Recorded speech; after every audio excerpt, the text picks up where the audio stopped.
Well, well, well, what do we have here?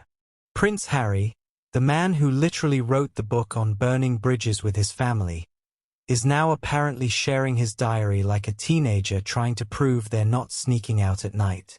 That's right, Royal Cookies viewers. The Duke of I Want My Privacy has just made the most spectacularly awkward peace offering in royal history, and honey, the second-hand embarrassment is real.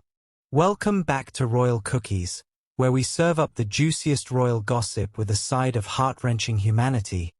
Please remember to subscribe and click on the notifications bell icon, so you will be notified whenever we upload new cookies about the British royal family. Stick around because this story has more plot twists than a Netflix series. And trust me, you're going to want to hear every juicy detail of what experts are calling Harry's most desperate move yet. Because apparently, Prince Harry has decided that sharing his personal diary with the royal family is the golden ticket back to their good graces. I mean, what's next? Friendship bracelets? A PowerPoint presentation titled "Why I'm Actually Sorry"? But before we unpack this absolutely bonkers development, smash that like button if you're here for the royal drama, and don't forget to subscribe because honestly, with the Sussex situation, there's always more tea brewing. So here's what's happened, and I genuinely cannot believe I'm saying this with a straight face. Prince Harry has offered to share his private diary and schedule with the royal family, according to exclusive reports from the Daily Mail. Now, let's just pause here for a moment because, really, Harry? Really? This is like your ex-boyfriend sending you their Google Calendar after they've spent 3 years publicly dragging you through the mud. It's giving major please take me back. I promise I've changed energy, and frankly, it's painful to watch. But wait, it gets better, or worse, depending on how you look at it. This whole diary-sharing drama apparently started because Harry's recent trip to Angola coincided with some royal family events, creating what the palace diplomatically calls scheduling conflicts. Think about it like this. Imagine you've dramatically stormed out of your family WhatsApp group, blocked everyone on Instagram. Then 3 years later you're sliding into their DMs asking if your vacation photos are clashing with their content calendar. And oh boy, the experts are not holding back on this one. Royal commentator Samara Gill has described this as a desperate attempt to be accepted back, and honestly, when the royal correspondents are using the word desperate, you know you've really stepped in it. One expert even claimed that Prince William sees any reconciliation as a grave mistake, and can you blame him? This is the same brother who aired the family's dirty laundry in primetime television, wrote a tell-all book, and then acts surprised when the family Christmas invitation gets lost in the mail. But here's where this story gets even more fascinating.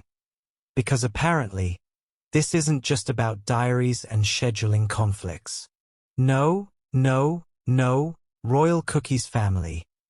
This goes much deeper than Harry's desperate attempt at royal rehabilitation. Now, let's talk about what's really going on here.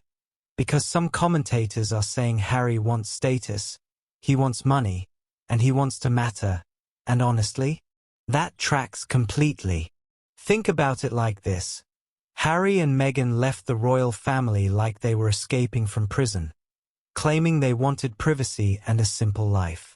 But instead of disappearing into quiet suburban bliss, what did they do? They signed mega deals with Netflix and Spotify, gave explosive interviews, and basically turned their royal connections into a brand.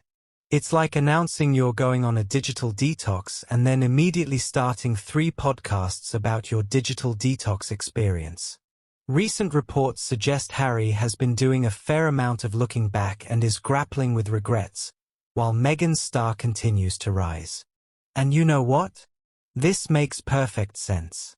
Meghan was already a successful actress before she joined the royal family. She had her own career, her own identity. For her, Hollywood isn't foreign territory, it's a homecoming. But Harry? The man's entire identity was built around being the spare, The fun royal, the prince who served in the military. Remove the His Royal Highness from in front of his name, and what's left? A middle-aged man with no university degree, whose main skills are polo and looking uncomfortable in suits. In California, he's not Prince Harry. He's just Meghan's husband Harry, and that's got to sting. And then there's the William situation, which is messier than a toddler's birthday party. Reports claim Harry extended an olive branch to ease tensions with King Charles, but William reportedly sees reconciliation as a grave mistake. Can you imagine being caught in the middle of that family dynamic? Charles, who's dealing with his own health issues, probably wants to see his son before it's too late. But William, future King William, is thinking about the long-term damage to the monarchy. It's like being the referee in the world's most expensive family feud. Let's be brutally honest about the financial reality here. Reports suggest Harry earned $12 million in legal damages from the son in early 2025, which sounds impressive until you realize that's probably a one-time windfall, not a sustainable career. Meanwhile, maintaining their California lifestyle, security costs, mortgage payments, it all adds up faster than you can say financial independence. Suddenly, that royal allowance and automatic relevance starts looking pretty appealing again, doesn't it? But here's the million-dollar question. Literally, the million-dollar question. Is this diary-sharing, schedule-coordinating peace offering actually going to work? Or is Harry about to learn the hardest lesson of his privileged life? Critics are already slamming Harry's alleged peace offering as desperate and self-serving. And you know what? They're not wrong. This whole situation reeks of someone who's finally realized they've played their hand too hard and is now desperately trying to fold their way back into the game. But here's the thing about the royal family. They don't just forgive and forget. Drop your thoughts in the comments below. I want to know if you're Team Sophie or if you think I'm seeing green where there's just good fashion sense. If you're obsessed with royal strategy and environmental impact like I am, make sure you're subscribed to Royal Cookies because we're serving up the most sustainable royal content on YouTube. And remember, in a world full of fast fashion and royal scandals, sometimes the most revolutionary thing you can do is wear your values on your sleeve, preferably in a gorgeous shade of green.